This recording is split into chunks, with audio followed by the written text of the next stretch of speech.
I like the sound of that.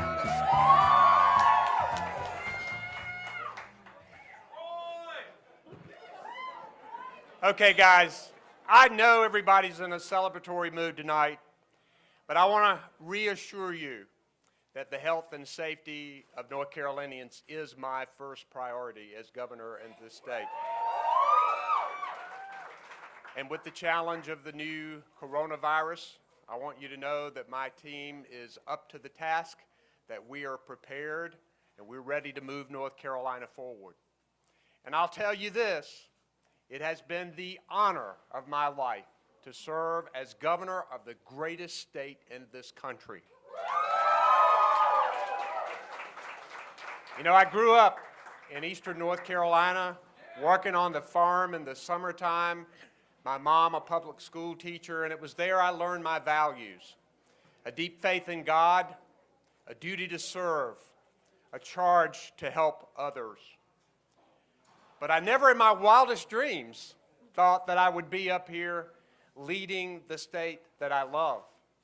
And really, never in my wildest dreams could I have thought that I would have had such a wonderful wife as the First Lady of North Carolina, Kirsten Cooper. Hey guys, she's been to 83 counties so far, coming to a county near you.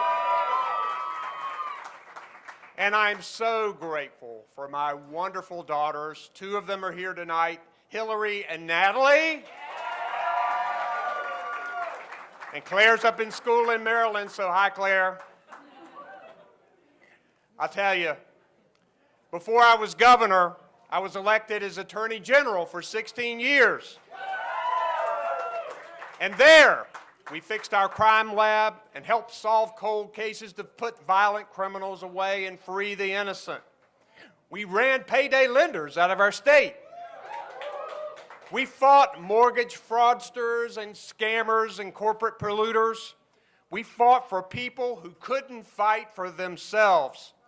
I love serving as the state's top law enforcement officer, and I really didn't plan to run for anything else, but then things changed in our state. And in 2010, we got ourselves a legislature that gerrymandered themselves into a supermajority. And then in 2012, we got a governor who rubber-stamped every bad thing they did. Shortchanging our public schools, denying health care to over 500,000 people, flushing out a crazy bathroom bill, slashing taxes for the rich and corporations, weakening laws to protect our air and water, passing the worst voter suppression in the country.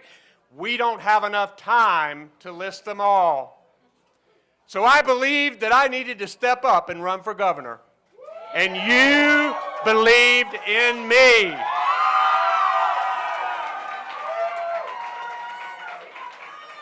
And together, we won this governor's race in 2016. And I am proud to accept this party's nomination for governor in 2020.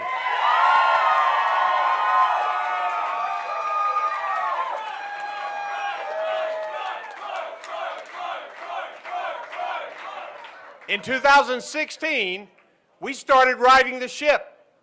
We reached across the aisle and pushed them to get some things done. We repealed the bathroom bill.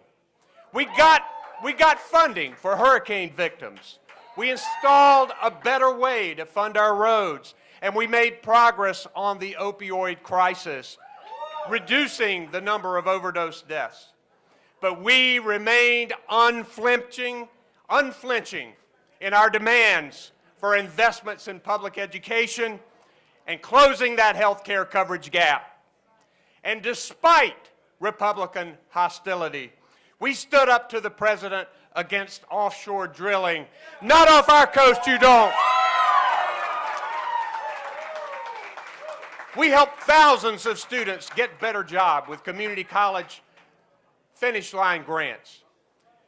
I ordered paid parental leave for state employees. I ordered a clean energy plan to fight climate change and get us good paying jobs in the clean energy sector.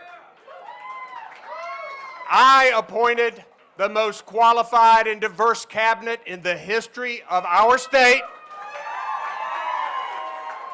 because I believe that state government should look like the people that it serves and protects. I appointed the most independent, the smartest, and most diverse array of judges across our state, including the first black woman as Chief Justice of the state Supreme Court, Cheri Beasley. I helped create tens of thousands of new jobs in North Carolina because we focused on education and workforce, and we sent the message across the world that North Carolina values our diversity, and we want you to come here and open your business and to raise your family and to enjoy our quality of life. And you know, the Republican legislature likes to take credit for the pretty good economy we have in North Carolina. I beg to differ. Since 2006, Forbes magazine, for the last 14 years, has kept a list of the best states for business in the country. And out of those 14 years, North Carolina has ranked #1 for 3 of those years: 2017, 2018, and 2019. And I've enjoyed being your governor for 2017, 2018, and 2019. But we didn't stop there. We broke that supermajority in the state legislature. And now my vetoes of bad laws are working. And we won the case that declared their partisan gerrymandering unconstitutional. And we're fighting for real teacher pay raise, real investments in our schools, and health care coverage for the people of North Carolina. We've done a lot, but I'm not satisfied. Are you? I won't be satisfied until teachers and other educators get the pay raises that they deserve. Until all students are in quality classrooms and out of trailers. Until we close that health care coverage gap and reduce health care costs for all North Carolinians. I'll tell you what now, these primaries are about over, and it is time for us to come together and to win. I want you to be positive, and I want you to go. I want you to go knock doors. I want you to go make phone calls. I want you to go on social media. It is the most important election of our lifetime. From the courthouse to the State House to the White House. We cannot tell our children and grandchildren that we didn't do everything we could to make a difference in this election. So now, in 2020, the very foundation of our republic is at stake, and we have to make sure that we leave this place ready to go, and win. Let's do it. Thank you very much.